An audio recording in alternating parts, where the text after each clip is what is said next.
యేసుక్రీస్తు ప్రభువారి శిష్యులంట, అయ్యా అయ్యా ఇతని కళ్ళు లేవు కదా, ఇతను ఇట్లా గుడ్డోడుగా పుట్టడానికి వీడు తప్పు చేశాడా, వీడు పాపం చేశాడా, వీళ్ళ కన్నా వాళ్ళు అమ్మా నాన్న పాపం చేశారా వీడిట పుట్టడానికి అని అడిగారంట.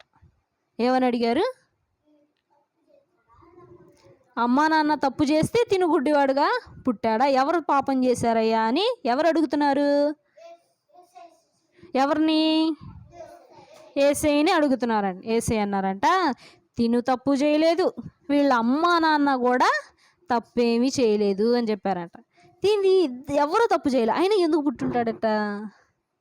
కళ్ళు లేని అతనగా ఎందుకు పుట్టుంటాడు? ఎందుకనంటే తన ద్వారా దేవుడు ఎన్నో ఆశ్చర్యకార్యాలు చెయ్యాలని.